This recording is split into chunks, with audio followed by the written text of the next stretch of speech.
ଆମର ବୁଢ଼ାରେ ଢେପାଗୁଡ଼ାର 2 ଜଣ କଲେଜ ପିଲା ଗୋଟେ ତାଙ୍କର ରାୟଗଡ଼ା ଆଡ଼େ କୌଣସି କାମ ଯାଉଥିଲେ। ଗୋଟେ ବସ୍ଟି ଆମର ଯେଉଁଟା ସାମଧାନ ବସ୍ ଆମର ବ୍ରହ୍ମପୁର ଆଡ଼େ ଯାଉଥିଲା। ଆଉ ଗାଡ଼ିଟାର ବସ୍ର ଦ୍ରୁତ ବେପରୁଆ ଗାଡ଼ି ଚଳନା ଯୋଗୁଁ ଦୁର୍ଘଟଣା ଘଟିଛି। ଶୀଘ୍ର ଘଟଣାସ୍ଥଳରେ 2 ଜଣ ପିଲାର ମୃତ୍ୟୁବରଣ ଘଟିଛି। ତାର ତଦନ୍ତ ଚାଲିଛି। ତାକୁ ଆମର ପୁଲିସ ହିସାବରେ ତଦନ୍ତ ଚାଲିଛି। ଗାଡ଼ି ଫାଡ଼ି ସବୁ ଚେକିଂ ଫେକିଂ ସବୁ ଚାଲିଛି। ସବୁ ପ୍ରକାର ଲୋକଙ୍କୁ ସଚେତନତା ଉପରେ ବି କରାହେଉଛି। ଗାଡ଼ି ଅନ୍ୟମାନେ କି ଗାଡ଼ି ବେପରୁଆ ଭାବେ ଚଳାନ୍ତୁନି, ସବୁ ହେଲମେଟ୍ ବ୍ୟବହାର କରନ୍ତୁ, କିଏ ଡ୍ରିଙ୍କିଂ କରି ଗାଡ଼ି ଚଳାନ୍ତୁ ନାହିଁ। ତାପରେ ଆମେ ବହୁତ ସଚେତନ ବି କରାହେଉଛି। ସେ ବର୍ତ୍ତମାନ ତ ଏଫଆଇଆର ଦେଲେ ତାକୁ କେସ୍ ରେଜିଷ୍ଟ୍ରେସନ କରାହେଲା।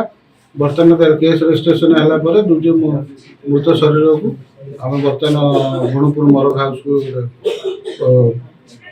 ମର୍ଚରୀକୁ ରଖିବା ପାଇଁ ପଠାଇଗଲା। କାଲି ସକାଳେ ପୋଷ୍ଟମର୍ଟମ କରି ସେମାନେ ପୋଷ୍ଟମର୍ଟମ ହେଇସାରିଲା ପରେ ତାଙ୍କ ଶରୀର ତାଙ୍କ ଘରର ଲୋକମାନେ ହସ୍ତାନ୍ତର କଲେ।